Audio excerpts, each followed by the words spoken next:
What's going on, everybody? Welcome back to the channel, and I'm going to bring you an update on Terrarium. We want to cover off the AMA, the 180k, and I think I might have an answer for you as to where that goes. So make sure you subscribe to the channel for all of your Terrarium updates. Give it a thumbs up. Let's get this well over 100 likes, and let's jump straight into this video. So first and foremost, I want to bring you some good news, some positive news from the team at Terrarium. The 9th official listing in 8 weeks. Welcome to Probit Exchange. Official deposits go live the 25th in just 2 days' time, with trading opening on the 26th. So some good news. The 9th official listing. So again, this team is not slowing down. They're still absolutely grinding. If you did catch the AMA over on the Crypto Stackers channel, then you could see that there was some absolute determination, deliberation, and an absolute journey for this team to really take apart. So what we did get, and I do think we still haven't cleared this up, and I don't think I'm going to be able to put the kind of end to this Binance thing, but I did want to talk through, and I've seen a couple of videos about kind of this and where it all ends up. So we did get the token hash from Dr. Pavine, who is basically taking the hit from his own personal wallet. You can see here that it comes from this one, which is Dr. P's wallet, into this, which is the alleged Binance wallet, for $180,000. The good thing about if the Etherscan, BSC scan, whatever you want to call it, is everything is traceable, and you can then start to go through it. So you can see 36 days ago, it went through. Here's the 180k coming in, and then split across 2 ones. Now, Crypto Journeys, Rodney did a video, kind of all this. So you might think it's a very similar video. And the bit I want to kind of get to really and explain a little bit more is kind of through all of these, we're going to have to get right to the end, basically, where we can kind of talk about what it looks like. So if I just kind of click through this 30,000 one, and then we get into this one where it, again, I agree with Rodney, this has kind of been divvied up into lots of separate wallets. We'll take the top one, we get into this, which is Binance Hot Wallets. Now, for those that don't know, if you go, and you can try this yourself, you have a Binance account, a Binance Hot Wallet is basically exactly what it says.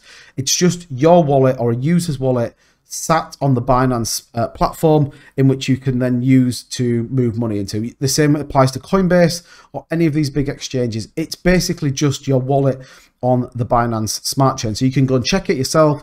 If you've ever interacted with Binance, go and check your wallet address, and you'll see that if you've had anything go into the Binance platform, so whether you've purchased it, Cards Crypto, or someone has moved money into your Binance wallet, it will come under this Binance Hot Wallet. I don't know the full logistics of how it works, but what I would say though is this does mean, and I think you can say this with relative confidence, that this isn't a top level scam, okay? And we saw that with something like the Bitmart hack, yeah?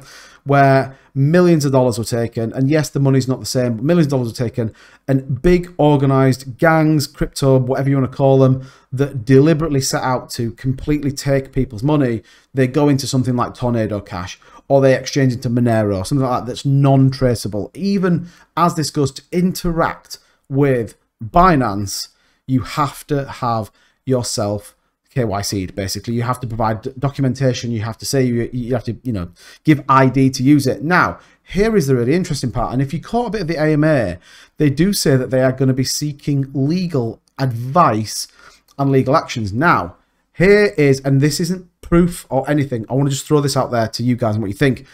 This could be a joint venture between Binance and Terrarium to actually go and find who these people are, because if it has transacted through a Binance Hot Wallet, then there will be documentation, ID, verification, addresses sat on whichever address. So if we click back, all of these separate ones here will have all had ID. Now, yeah, you could say it'll fake ID or whatever, but these will have had addresses, and it will have documentation attributed to each one of these wallets. So actually, where people are kind of talking about Terrarium going after Binance, I don't think it's like that. My opinion is this could be coordinated from both Binance, because look, Binance don't want to lose face. Binance want the want the custom.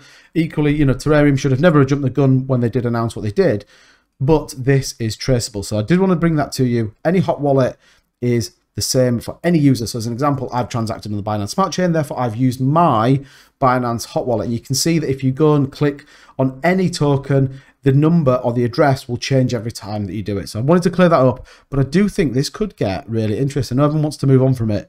I don't think we've seen the last of this, and I think this could get very, very interesting for both Binance and Terrarium, but in a joint partnership positive way. I'm excited to see it. Now, look, some more good news. Terrarium will start the deployment of crypto payment gateway system, Tera. that will offer business payment solutions in crypto post Terareum exchange launch. More details next AMA. So again, these guys aren't messing around. This is dropped only earlier today, about 5 or 6 hours ago, that they are working on it, which is good, and we're going to get this as the exchange rolls out. So again, this team aren't slowing down here, and then when you look at the chart, they've got good solid liquidity. Yes, the chart isn't great, we know it isn't. What I would say though is it hasn't dumped all the way back down, and again, this kind of feels like it's now consolidating sideways. This is waiting for some catalyst, waiting for some good news. Market cap at $126 million still feels quite low, and you can see the volume at just under that 100k. Again, we've not really had anything other than exchange listings. The market's still really challenging at the minute, but other than exchange listings, we've not had any big news. Tera Pay, Tera Pool, big things coming with the Terareum team. Now, they did say the offices are very, very close. I think once we get that, we're going to see this big snowball effect. And I think, you know, going into sort of next month, mid next month, I think if the market recovers, we could see some very big things from Terareum. But let me know in the comments down below what you think. What do you think of the whole Binance hot wallets? And what do you think the legal action is going to be? I'll see you guys in the next video.